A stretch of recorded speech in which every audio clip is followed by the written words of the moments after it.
Hello everyone, ज्ञान शुरुआत classes में स्वागत अगेन। तो आज हम लोग जानेंगे बहुत ही इंटरेस्टिंग टॉपिक जो कि जिसमें कि हम लोग हर्बिसाइड रेजिस्टेंट फैमिलीज प्लांट्स के बारे में जानेंगे। और किस तरीके से हम लोग इंसेक्ट रेजिस्टेंट प्लांट्स क्रिएट करते हैं, हर्बिसाइड रेजिस्टेंट प्लांट्स किस तरीके से बनाए जाते हैं with the help of genetic engineering, right, in the laboratory. So we'll understand the applications of plant biotechnology basically. तो यहाँ पे आप देख सकते हैं कि अलग अलग जो है हर्बिसाइड्स दे दिए गए हैं, उनके एक्टिव इंग्रेडिएंट दे मेंशन, और अलग अलग क्रॉप्स कितने बनाए गए हैं, वर्ल्ड वाइड परसेंटेज क्या है, और क्या उनका टारगेट जो है क्या लिया गया है। तो एक ये टेबल आप एक बार देख लीजिएगा। इसी तरीके से lot of herbicides we use. तो क्या होता है, हर्बिसाइड जब हम लोग यूज करते हैं, ऑब्वियस सी बात है, या फिर इंसेक्टिसाइड यूज करते हैं, अब वो वीड को तो कंट्रोल कर लेते हैं, लेकिन काफी नुकसान भी होते हैं और स्पीशीज को भी हार्म कर रहे हैं, इकोलॉजी को हार्म कर रहे हैं। तो हमको क्या करना है, इस तरीके से plants we are targeting, and it's been like बहुत सालों से चलते आ रहा है कि किसी तरीके से हर्बिसाइड रेजिस्टेंस, फंगल रेजिस्टेंस और इंसेक्ट रेजिस्टेंट प्लांट्स ही हम क्रिएट कर दे, ताकि जो है कम से कम साइड इफेक्ट्स, कम से कम नुकसान पहुंचे इकोलॉजिकल या नेचर को, राइट। तो हर्बिसाइड फैमिलीज यहाँ पे दी गई है। तो lot of researches are on going till date, और बहुत ही बढ़िया तरीके से बहुत ही बढ़िया बढ़िया जो है ट्रांसजेनिक क्रॉप्स बनते जा रहे हैं। तो यहाँ पे भी आप देख सकते हैं कि अलग अलग हमको मिल गए हैं हर्बिसाइड रेजिस्टेंट प्लांट्स। तो यू कैन सी दिस। ठीक है, तो चलिए जानते हैं मेन जो है कि किस तरीके से हम लोगों को हर्बिसाइड रेजिस्टेंट प्लांट्स मिलेंगे अलग अलग हर्बिसाइड्स के अगेंस्ट। ठीक है, बेसिकली आई रिपीट, हर्बिसाइड्स जो होते हैं हर्ब्स को बेसिकली कंट्रोल करते हैं, वीड्स को खत्म करते हैं। ये तो बहुत ही छोटी सी चीज है। तो यहाँ पे आप जो देख रहे हैं दिस इमेज, तो ये बता रहा है ट्राइजीन, मोड ऑफ एक्शन। तो ट्राइजीन क्या है, नाइट्रोजन कंटेनिंग स्ट्रक्चर की अगर मैं बात करूं तो हीटेरोसाइक्लिक इनका स्ट्रक्चर होता है, और ये एक हर्बिसाइड ही है। अलग अलग कमर्शियली अवेलेबल होते हैं, जैसे कि बहुत सारे हैं, क्लोरीनेटेड है, और जैसे एट्राजीन हो गया एक, एट्राजीन आपको मिल जाएगा हर्बिसाइड से अवेलेबल। फिर है साइमेजीन, क्लोरीनेटेड ट्राइजीन्स वगैरह वगैरह, साइना यूरिक क्लोराइड वगैरह वगैरह, बहुत सारे होते हैं। तो ये क्या करते हैं, अगेन ये क्या कर रहे हैं, अलग अलग क्रॉप्स जैसे सोयाबीन हो गया, शुगर केन्स हो गए, कैनोला हो गया, तो उनमें वीट कंट्रोल का काम कर रहे हैं, लेकिन नुकसान तो होता ही होता है। So we are like looking for creating a plant which is resistant against this herbicide। Corns, canola वगैरह बहुत सारे प्लांट्स हैं। ठीक, तो ये किस तरीके से काम करता है, देखिए यहाँ पे इट इससे इंटरैक्ट कर रहा है, D1 सब यूनिट, D1 सब यूनिट जो कि फोटोसिस्टम 2 का सब यूनिट है। अब जब ये इससे इंटरैक्ट करेगा तो पूरा ही जो फोटोसिस्टम 2 है और 1 है उस पर इफेक्ट होएगा कि नहीं होएगा, पूरा मैकेनिज्म ही गड़बड़ हो जाएगा, गड़बड़ हो जाएगा।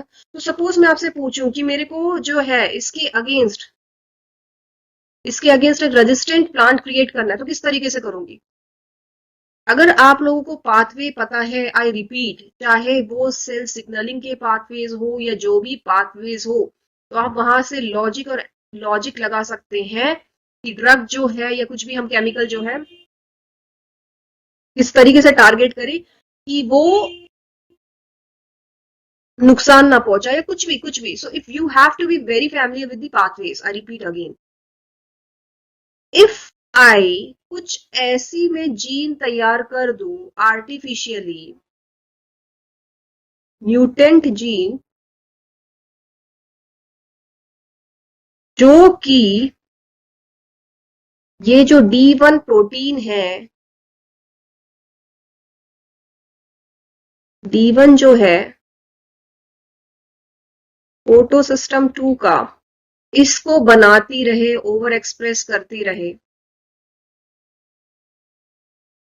हाँ, एक ऐसा जीन को मैं ओवर एक्सप्रेस कर दूं या उसका म्यूटेंट तैयार कर दूं कि जिसकी वजह से ये जो है इसको हार्म ना पहुंचे D1 यूनिट को, फोटो सिस्टम 2 की, तो सब कुछ नॉर्मल रहेगा कि नहीं रहेगा?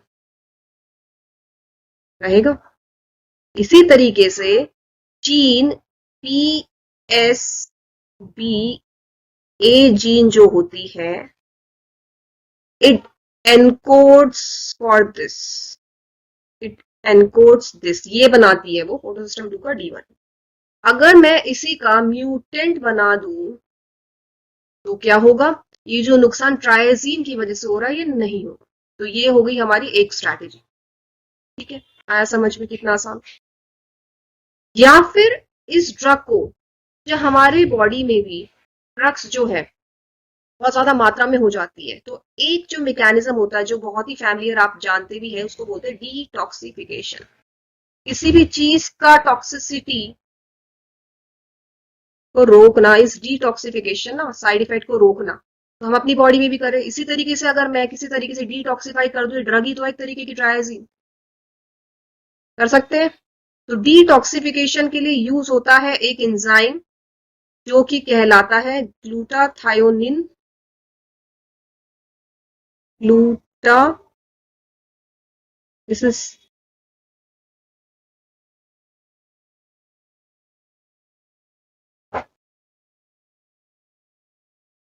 Glutathione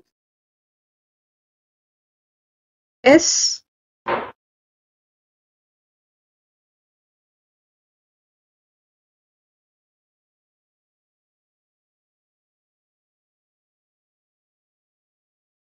I will write again, glutathione S transferase. और ये क्या करेगा? डिटॉक्सिफाई कर देगा इसको, इसको ट्रायजीन को, उसको इंटरेक्ट करेगा उससे, ड्रग से कॉन्जुगेट कर देगा उसको, फिर उसका असर ही खत्म कर देगा ट्रायजीन्स का। तो इस तरीके से we create a herbicide triazine resistant plant. Clear है कितना आसान था? तो ये अधिकतर जो है, बहुत सारे वैसे तो रिसर्चेस चल रहे हैं, तो एमेरेंथस वगैरह में पूरा एक रिसर्च पेपर यहाँ से निकल के आया है, ये प्लांट में देखा गया है। तो अलग अलग स्पीशीज में प्लांट की हो रहा है। यहाँ पे आप देख सकते हैं एक और जो है हर्बिसाइड यहाँ पे आता है, और उसको बोलते हैं हम ग्लाइफोसेट। ये भी एक हर्बिसाइड है जिसकी वजह से काफी नुकसान हो रहा है अगेन, मतलब। तो ये क्या करता है ग्लाइफोसेट? ये इनहिबिट कर रहा है एक पाथवे को जो कि बहुत ही इंपॉर्टेंट है, और उसको बोलते हैं शिकिमिक एसिड पाथवे। शिकिमिक एसिड पाथवे, और ये बनाता है, ये पूरा पाथवे, एरोमेटिक अमीनो एसिड्स को। और हमको ये चीज पता है कि amino acids aromatic, tryptophan, phenyl alanine, tyrosine वगैरह, भाई क्या होते हैं, जरूरत तो होती है ना प्लांट्स को भी अमीनो एसिड्स की। तो ये कर दिया इस पाथवे को। और ये जो है, जो हम पाथवे देखेंगे, ये शिकीमिक एसिड पाथवे, तो यहाँ पे बनता है, आता है कि एक एंजाइम जिसको बोलते हैं ESPS सिंथेज, और वो बनाता है क्या? ESPS। अब ESPS क्या है? 5 प्राइम इनॉल पायरुविल शिकीमेट 3 फॉस्फेट, शिकीमेट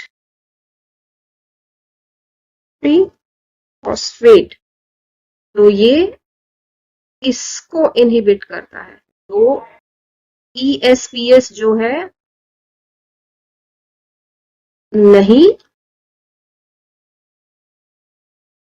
बनेगा, तो नहीं बना, तो ये पूरा ही जो पाथवे है ये गड़बड़ हो जाएगा, जिसकी वजह से एरोमेटिक अमीनो एसिड्स नहीं बनेगी। सिंपल, आयत ना समझ में। अब अगर हम दोबारा से इस हर्बिसाइड ग्लाइफोसेट के अगेंस्ट इसकी रेजिस्टेंट प्लांट बनाना चाह रहे, तो हमें क्या करना होगा? किसी तरीके से ग्लाइफोसेट को नहीं बनने देना, ये तो टारगेट है, टारगेट है। तो if I convert this glyphosate किसी तरीके से किसी और केमिकल में कन्वर्ट कर दूं, जो कि पॉसिबल है, जैसे कि हम लोग कन्वर्ट करते हैं EMPA, या फिर ग्लाइसिन ग्लाइऑक्सिलेट,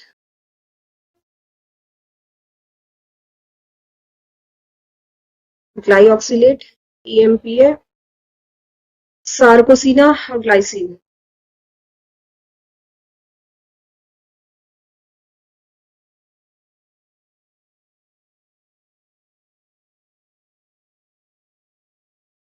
कन्वर्ट कर सकते हैं।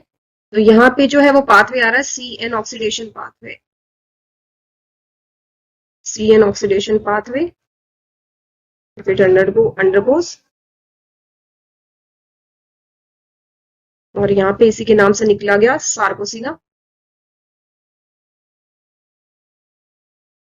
पाथवे कहलाता है।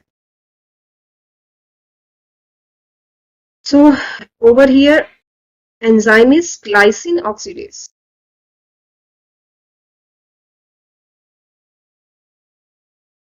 और यूज हो रहे वहां पे कोफैक्टर्स FAD। तो इस तरीके से ये AMP और ग्लाइऑक्सिलेट प्रोड्यूस कर देगा, या फिर glyphosate is converted to sarcosine along with EPI भी होता है, यहाँ पे फॉस्फेट प्लस ग्लाइसिन प्रोड्यूस हो जाता है। तो enzymes like glyphosate oxidase gene which is coding for this particular enzyme, जिसको GOX के नाम से जो जानी जाती है। तो ग्लाइफोसेट ऑक्सीडेज जो है, ग्लाइफोसेट को कन्वर्ट कर रहा है किसमें? AMPA में। इसी तरीके से ग्लाइसिन ऑक्सीडेज, इसी तरीके से ग्लाइफोसेट ऑक्सीडो रिडक्टेस भी हम यूज कर लेते हैं। तो अलग अलग genes which are coding for these enzymes with the help of which glyphosate जो नुकसान पहुंचा रही है हर्बिसाइड, तो हम क्रिएट क्या बना लेंगे, क्या बना लेंगे? इसके अगेंस्ट, ग्लाइफोसेट के अगेंस्ट ट्रांसजेनिक रेजिस्टेंट प्लांट्स बना लेंगे। ठीक, तो ये एक तरीका हुआ। और कुछ और भी तरीका हो सकता है। अभी हम लोगों ने जाना था कि ग्लाइफोसेट जो है अफेक्ट कर रहा है कौन से को, किस जीन को, किसको? एंजाइम को, ESPS को, उसको नहीं बनने दे रहा। तो किसी तरीके से in the laboratory I create gene something, use कर ले बैक्टीरिया मीडिएटेड TI प्लाज्मिड के द्वारा, या वो हमारी मर्जी में कुछ भी कर सकते हैं, बहुत सारे मैकेनिज्म होते हैं। तो if I over express this ESPS, तो जो अमीनो एसिड्स बनने हैं वो बनेंगे कि नहीं बनेंगे? बन जाएंगे। तो उस हिसाब से जेनेटिकली मॉडिफाइड प्लांट क्रिएट हमको मिल जाता है इसके अगेंस्ट, इस resistant glyphosate plants. This is how we get. और genetically modified plant also we get. तो नॉर्मली क्या है, कैसे होने थे नॉर्मल तरीके से, अगर ये पाथवे शिकीमेट पाथवे या फिर शिकीमिक एसिड पाथवे हो रहा है, ठीक है, तो we over express this ESV, so we can do that EP ठीक।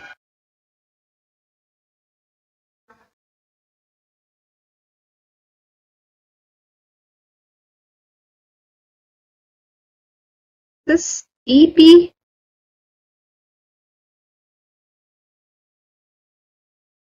SP EPSP, not ESVS, EPSP 5 prime enol pyruvyl shikimate 3 phosphate,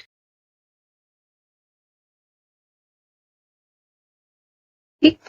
तो ये हो गया इसके अगेंस्ट। नेक्स्ट यहाँ पे जो है वो चीजें दिखा रखी है, अगर आप देखें तो और अच्छे से पूरा पाथवे दिखा रखा है, ग्लाइफोसेट किस तरीके से EPSP सिंथेस को अटैक कर रहा है, और ये पूरा ही जो है गड़बड़ हो गया, तो फिनाइल एलानिन टायरोसिन ट्रिप्टोफैन वगैरह प्रोड्यूस नहीं होंगे, नहीं बनेंगे ना।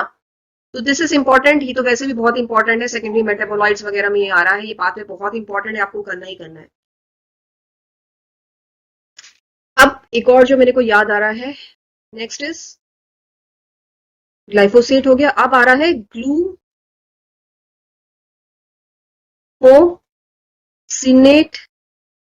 अमोनियम और फॉस्फिनोप्रेसिन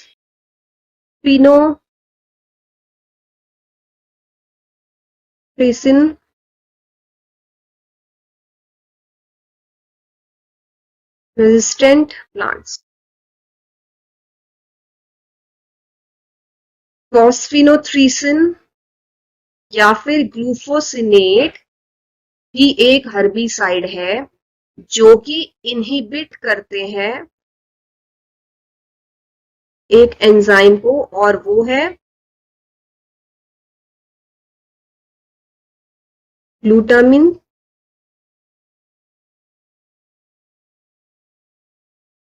सिंथेटेज,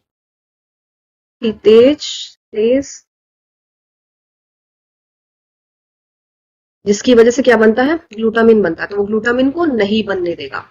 जब ये हर्बिसाइड डालते हैं, जब ये डलता है तो ये बेसिकली क्या करता है, इट कंबाइंस ये जो है एक्टिव साइड जो है इसकी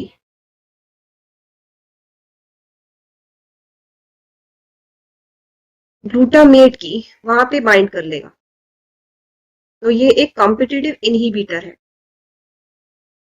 एंड बिकॉज ऑफ विच, जिसकी वजह से क्या होगा, बहुत सारे जो है अमोनियम आयंस जो है वो बन जाएंगे, बहुत ज्यादा बन जाएंगे थाइलाकॉइड ल्यूमेन में,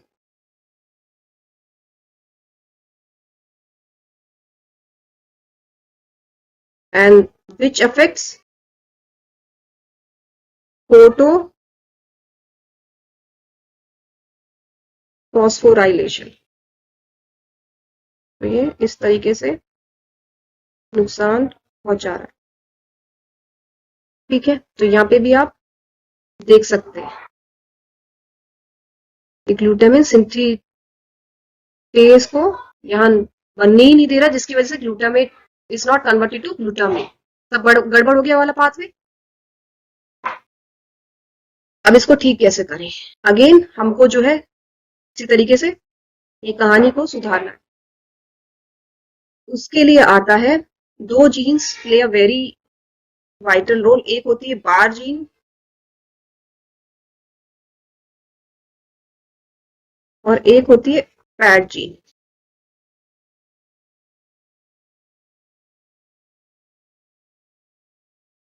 एक्टिव इंग्रेडिएंट जो होता है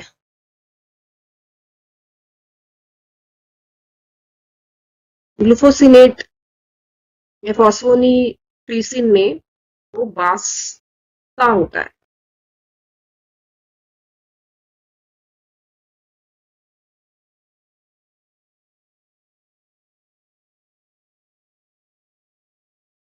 ठीक है। सो बारजीन और पैरजीन जो है, ये जो है, बारजीन एनकोड्स एक एंजाइम को एनकोड करती है, और वो जो है वो है फॉस्फिनोट्राइसिन थ्रीसिन एसिटाइल ट्रांसफरेज, जिसकी वजह से ये जो एल, यहाँ पे आप देख सकते हैं एल फॉस्फिनोथ्राइसिन है, ये कन्वर्ट हो जाएगा एन एसिटाइल एल फॉस्फिनोथ्रीसिन में, तो उसका एन एसिटाइलेशन हो जाता है बारजीन की वजह से। और जब ये बनेगा ही नहीं हर्बिसाइड तो नुकसान पहुंचाएगा ही नहीं। ठीक है। तो बारजीन इज आइसोलेटेड फ्रॉम अलग अलग स्पीशीज से पैरजीन बारजीन को हम निकालते हैं, जैसे कि स्ट्रेप्टाइग्रोस्कोपिकस या फिर स्ट्रेप्टोमाइसिस विरिडोक्रोमोजीन्स।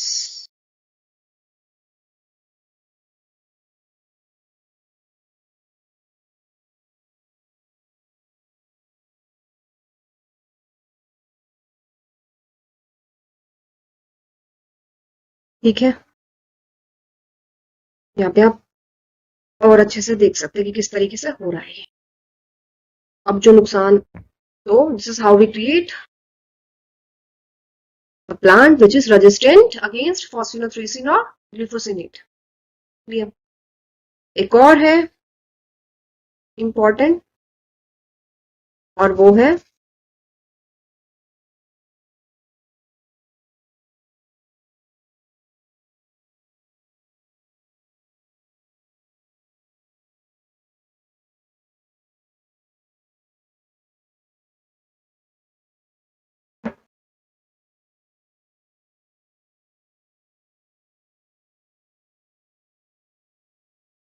इमिडाजोलिनॉन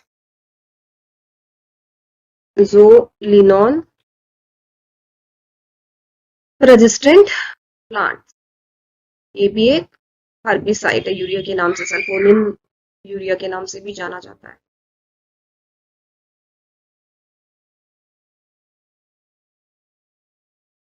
सो दिस इनहिबिट्स, ये इनहिबिट कर रहा है किसको, AHAS को या फिर ALS को। तो ये क्या है, दिस इज एसीटो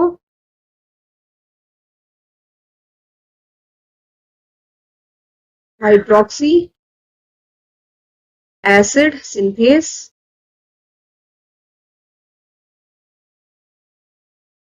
और ये है aceto lactate synthase,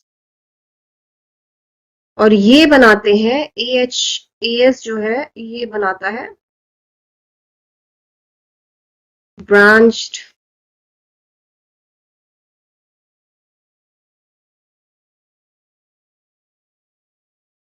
chain amino acids,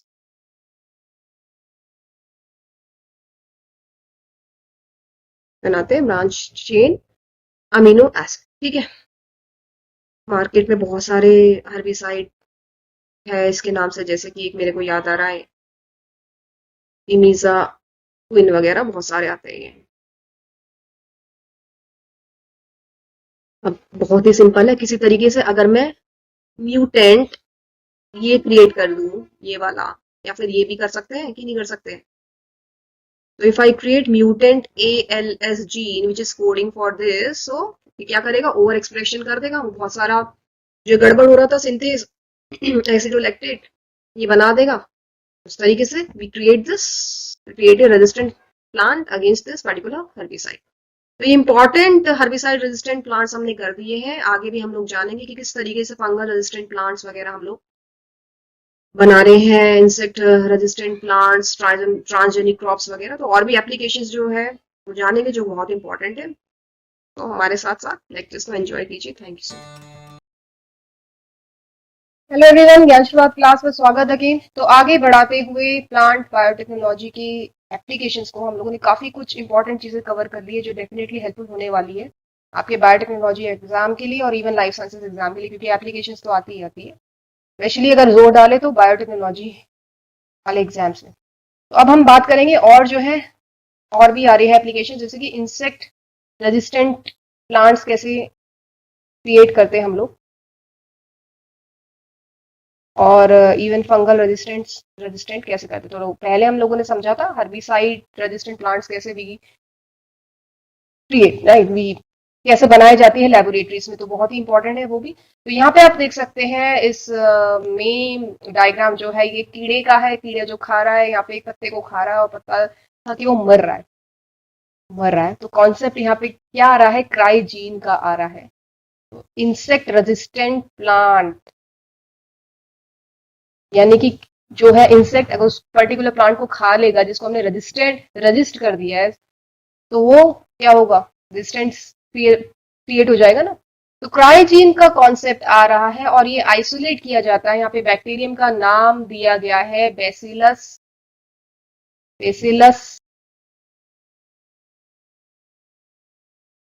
ट्यूनजेंसिस।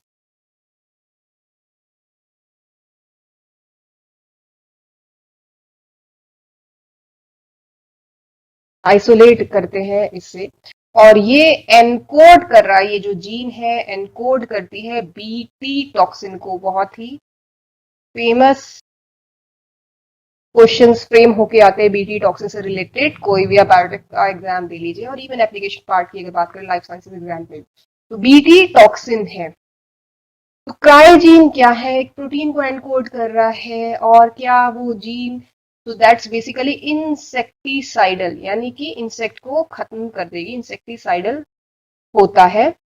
और ये जो होता है यहाँ पे जो टॉक्सिन होता है, this is basically a delta toxin. Delta endotoxin है। तो जैसे ही उसको एक पीएच, एक पर्टिकुलर पीएच जो कि एल्कलाइन होता है मिलेगा, यहाँ पे समझ लेते हैं थोड़ा सा, देखिए क्या हो रहा है, थोड़ा सा यहीं से जान लेते हैं। ये इसने खाया, इंजेक्शन हो गया, उसने खा लिया, वो पत्ते को खा लिया, जिसकी वजह से क्या हो गया, क्राइजीन अंदर घुस गया। और जो टॉक्सिन था उसको पर्टिकुलर पीएच मिलते ही वो एक्टिवेट हो गया, और वो पीएच जो है एल्कलाइन है, एल्कलाइन मीडियम जैसे मिलेगा, एक्टिवेट हो जाएगा, उसके गट में जाके एक्टिवेट हो जाता है। और वहां पे रिसेप्टर्स होते हैं उसके गट एपिथेलियम में, जो कि होती है पेरीट्रॉपिक मेम्ब्रेन में, गट में। तो रिसेप्टर से बाइंड करते हुए जो टॉक्सिन जैसी बाइंड करे रिसेप्टर से, तो वो छेद हो जाएंगे वहां पे गट में उसके, और चैनल्स एक्टिवेट हो जाएंगे, तो आदान प्रदान हो जाएगा चैनल्स का, जिसकी वजह से सेल लाइसिस हो जाएगी और सब कुछ खत्म ही हो जाएगा बिल्कुल ही, वो जो इंसेक्ट है। तो चलिए वो समझते हैं।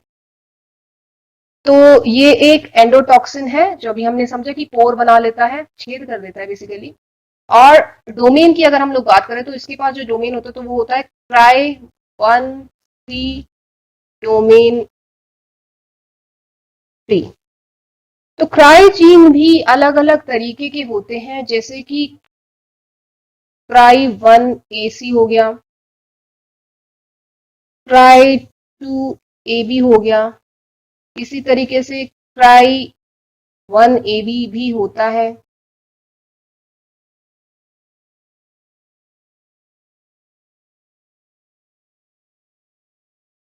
तो ये वाले जो है 1AC और 2AB, ये रेजिस्टेंस प्रोवाइड करते हैं कॉटन वॉर्म्स, ये बेसिकली बॉल वॉर्म्स के अगेंस्ट उनकी कहानी खत्म करेंगे। इसी तरीके से क्राई 1AB की अगर हम लोग बात करें तो ये रेजिस्टेंस प्रोवाइड करते हैं कॉर्न बोरर पेस्ट जो होते हैं, तितली जैसे होते हैं, मौत होते हैं, क्या होते हैं,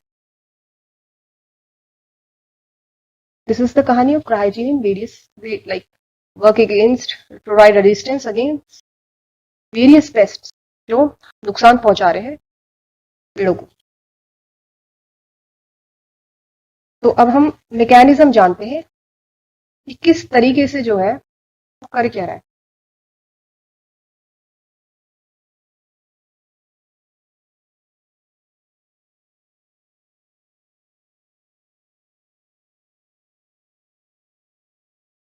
देखिए, तो स्ट्रक्चर की अगर हम लोग बात करें तो अभी हम लोगों ने जाना कि इसके पास एक डोमेन होता है और डोमेन 1 2 3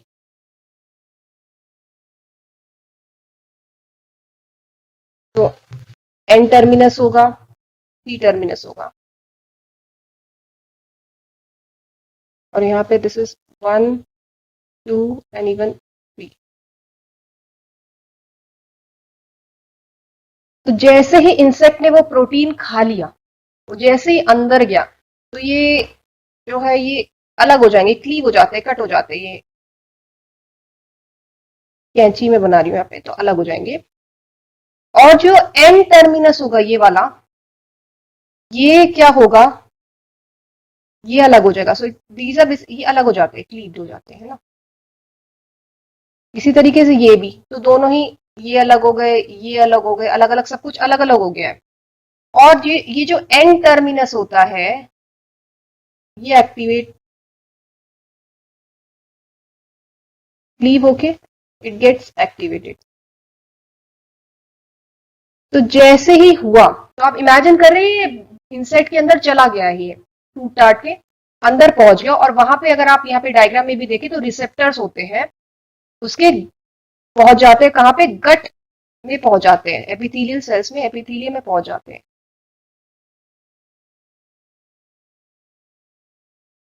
टूट टाट के पहुंचे और रिसेप्टर्स अगर इस तरीके से मान लिया ये रिसेप्टर्स हैं ऐसे, तो वहां पे टूट के ये जो मैंने यहाँ बनाया टॉक्सिन का टूटा हुआ भाग डोमेन्स, ये ऐसे इस तरीके से ऑब्वियस सी बात है रिसेप्टर पे चिपक जाएंगे।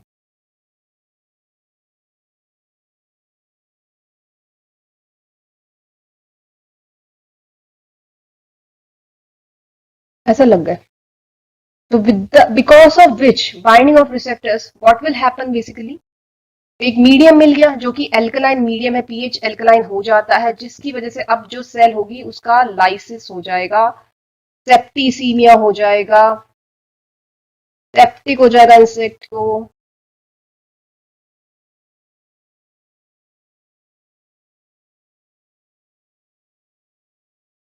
और फूल जाएगा, साइटोप्लाज्म वैक्यूल्स बन जाएंगे। सो वैक्यूल फॉर्मेशन और वैक्यूलेशन ऑफ साइटोप्लाज्म, चैनल्स क्रिएट हो जाएंगे। कौन से वाले, calcium selective channels.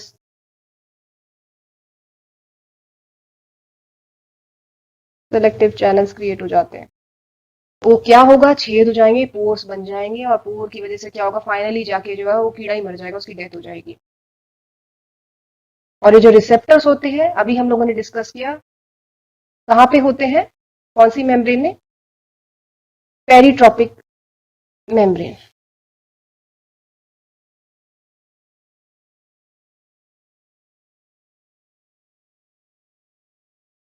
Membrane is पेरिट्रोपिक।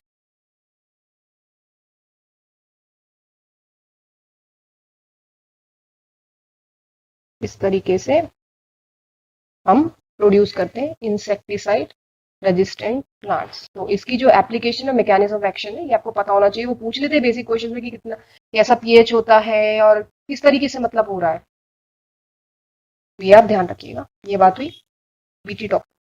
अब यहाँ पे आप देख सकते हैं, यहाँ पे कहानी किसकी आ रही है, राइपनिंग को रोक रहे हैं। क्या दिख रहा है, लाल लाल टमाटर फ्लावर्स और टोमेटो कैसे करते हैं, तो जो होता है सड़ जाते हैं बेसिकली टमाटर। तो हमको इस तरीके से टोमेटो को क्रिएट करना है, बनाना है आर्टिफिशियली लेबोरेटरी में, कि जिसकी वजह से वो क्या हो जाता है, उनको बीमारी ना हो, डिसीज रेजिस्टेंट हो जाए। तो यहाँ पे कहानी जो आ रही है वो RNA इंटरफेरेंस जीन की आ रही है, इंटरफेरेंस जीन का। और ये सब बहुत ही ज्यादा ये प्रैक्टिकली सब कुछ चल रहा है ना, तो इंटरफेरेंस साइलेंसिंग बेसिकली भी, तो भी साइलेंस की मदद से साइलेंस कर देते हैं और शेल्फ लाइफ को इंक्रीज कर देते हैं उस टोमेटो की, ताकि वो सड़े ना, उसको बीमारी ना लगे। So increase shelf life tomato. बहुत ही सारा वो एप्लीकेशन तक चल रहा है और एडवांस लेवल पे चल रहा है। क्रिस्पर कैर का कॉन्सेप्ट चल रहा है, पता नहीं क्या क्या एडवांस टेक्नोलॉजी आ रही है। तो RNA इंटरफेरेंस इस मैकेनिज्म की मदद से पूरा ही प्रॉपर तरीके से मैकेनिज्म होता है ना, काफी इंपॉर्टेंट कॉन्सेप्ट है ये जेनेटिक्स में। तो हम साइलेंस कर रहे थे कौन सी जीन को, दो जीन की कहानी को हम साइलेंस कर रहे हैं, और कौन कौन सी है वो, एक है पॉली गैलेक्टो यूरोनेज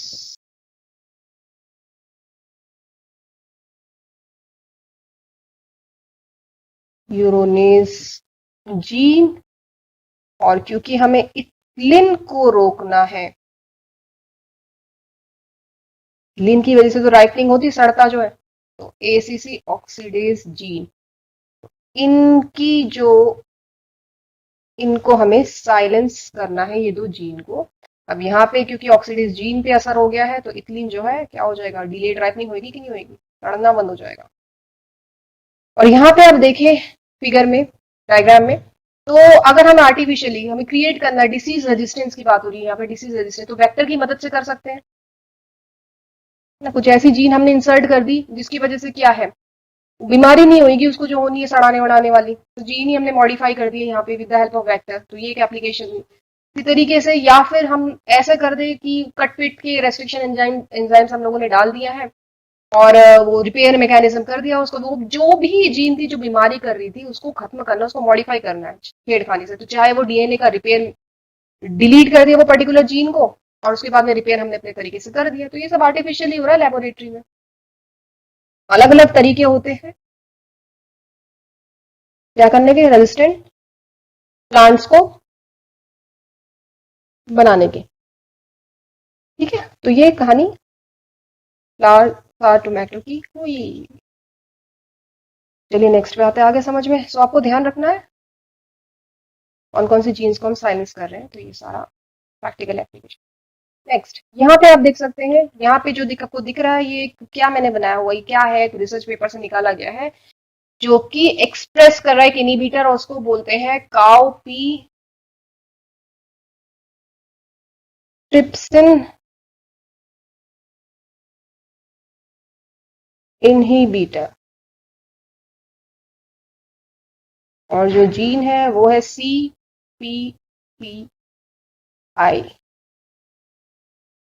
तो काउपी ट्रिप्सिन ये आइसोलेट किया जाता है, इट इज आइसोलेटेड फ्रॉम, इससे विग्ना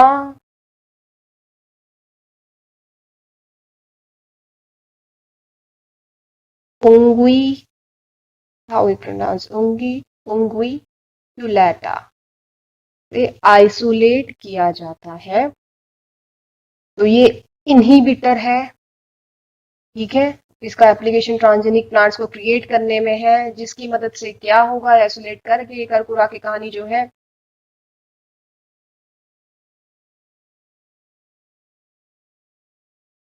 गाँव पी जो होता है, पहली बात तो उसको बोलते हैं ब्लैक आइड, काली आंखें वाले P.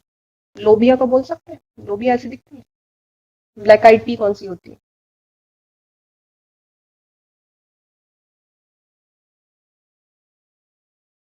This is isolated from this. और इसको यूज करते हैं अगेंस्ट कीड़े मकोड़ों के, अगेंस्ट कौन सी कैटेगरी,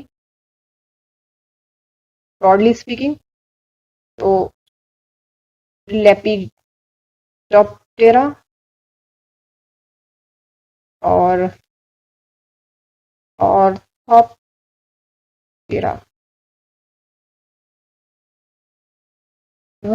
इसको इनके अगेंस्ट यूज किया जाता है। ये ट्रिप्सिन इनहिबिटर है। ट्रिप्सिन का क्या काम होता है, तो किस तरीके से कीड़ों को मारेगा, क्या आप प्रैक्टिकली सोच रहे हैं, जिसकी वजह से जो फूड का मोबिलाइजेशन है, वो जो है, अगर हम ट्रिप्सिन इनहिबिटर डाल दे तो ट्रिप्सिन का क्या काम है, कुछ काम है, तो फूड मोबिलाइजेशन रुक जाएगा। तो इट ब्लॉक्स दिस।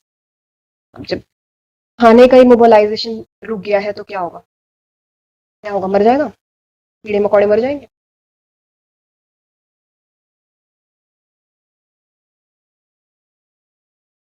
तो ये टॉक्सिक होते हैं against these particular insects category, लेकिन मैमल्स के लिए these are, this inhibitor is non toxic.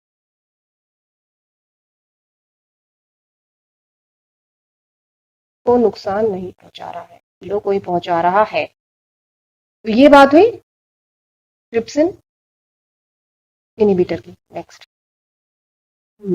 अब यहाँ पे आप देख सकते हैं ये क्या है, यहाँ पे एक साइकिल चल रही है। तो अब हम बनाने वाले, बात करने वाले गोल्डन राइस। तक हम लोगों ने इतने सारे रेजिस्टेंट प्लांट्स क्रिएट कर दिए, फ्लावर्स आर टोमेटो क्रिएट कर दिए, गोल्डन राइस। तो गोल्डन राइस जो होता है, इसमें ओवरली एक्सप्रेस करते हैं, over expression of beta carotene, और हम इसको विटामिन ए भी कह सकते हैं कि नहीं कह सकते हैं। तो विटामिन ए प्रोड्यूस कर दिया गोल्डन राइस में। नॉर्मली जो होता है चावल में विटामिन ए होता है,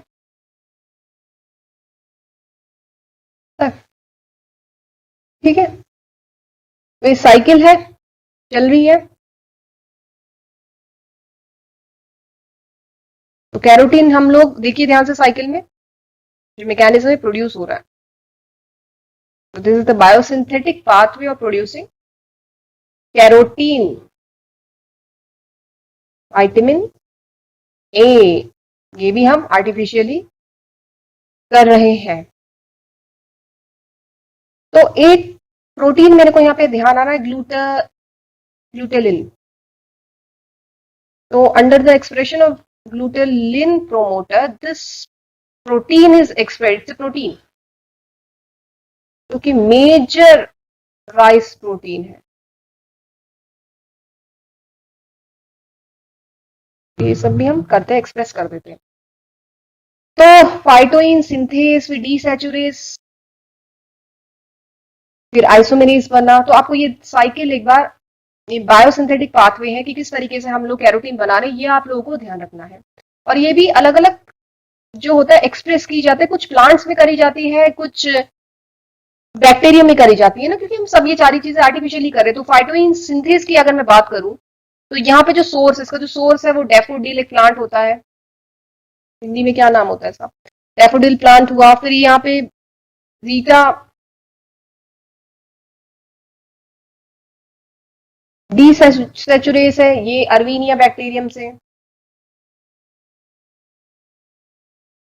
इसका सोर्स होता है। इसी तरीके से अर्वीनियम बैक्टीरियम, यहाँ पे जो जीटा कैरोटीन यहाँ पे बन रहा है, डी सेचुरेस का जो मैकेनिज्म एक्शन ऑफ आ रहा है, यहाँ पे भी अर्वीनियम बैक्टीरियम का खेल आ रहा है। एंड डेफोडिल और इवन राइस एंडोस्पर्म भी जो होते हैं सोर्सेस होते हैं लाइकोपीन साइक्लेस के। तो यहाँ पे भी डेफोडिल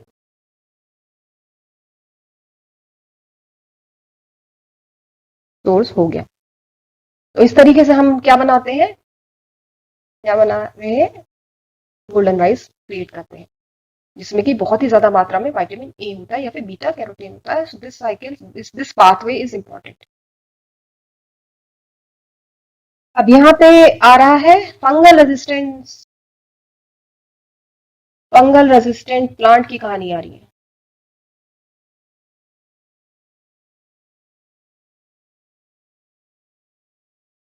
मोस्ट कॉमन जो फंगस है वो कैसे होता है, तो बेसिकली क्या करते हैं, टाइटिनीज का आप लोगों ने नाम सुना है, एंजाइम होता है जिसकी वजह से क्या हो रहा है, जो कि कहानी किसकी खत्म कर रहा है,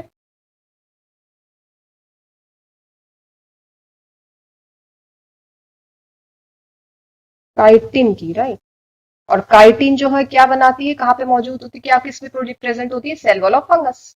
ये हमको पता है, बचपन से करते आ रहे हैं।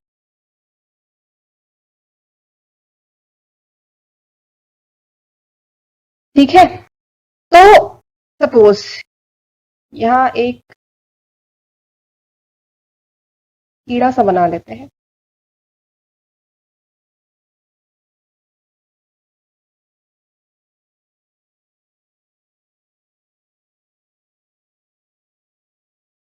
So chitinase, this is basically it is isolated from अलग अलग बैक्टीरियम से, अलग अलग माइक्रोब से हमको मिलती है, जैसे बेसिलस हो गया, स्टेफिलोकोकस हो गया,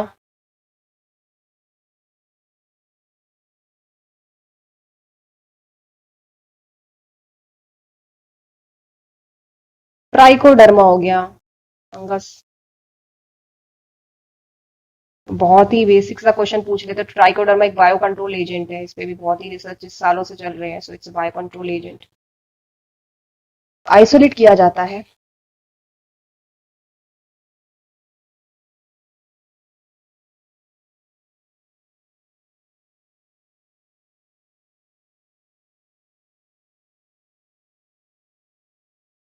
ठीक है, तो यहाँ पे हम एग्जाम्पल ले लेते हैं एक इंसेक्ट का। ये सपोज एक इंसेक्ट है और उसने वो पेड़ को चबा रहा है, जिसमें कि हमने प्रैक्टिकली समझ रहे हैं कि काइटिन कैसे डिग्रेड होता है, इंसेक्ट में भी तो होता है। तो ये इसने खा लिया। अब ये जो कीड़ा है, जो मैंने अजीब सा कीड़ा बनाया है, तो अगर इसकी हम एपिथेलियल सेल्स की बात करें,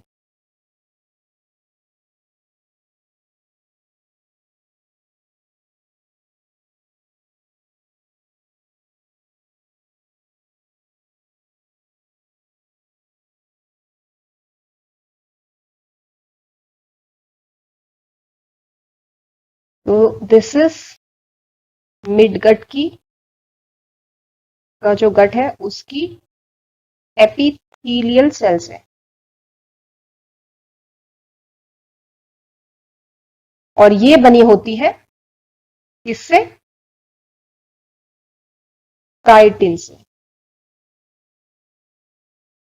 ठीक है, तो मान लेते हैं यहाँ पे जो है हमने काइटिनेस जीन का एप्लीकेशन, उसको अप्लाई कर दिया, वहां पे डाल दिया।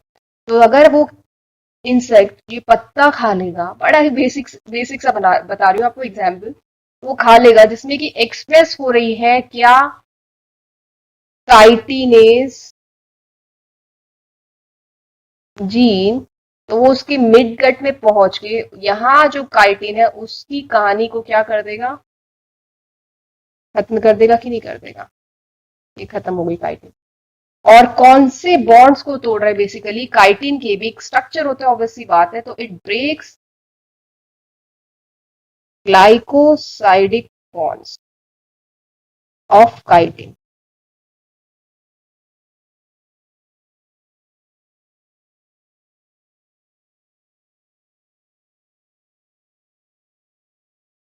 ठीक है,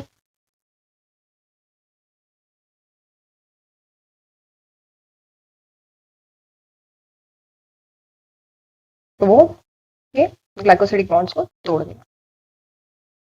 तो यहाँ पे आप और भी देखिए, बहुत सारे ऐसा discuss, and we know that कि अलग अलग जो है, अलग अलग जीन से उनका अलग अलग सोर्सेस है, अलग अलग, और एप्लीकेशंस भी डिफरेंट डिफरेंट एप्लीकेशंस, तो ये भी आप एक बार देख लीजिएगा।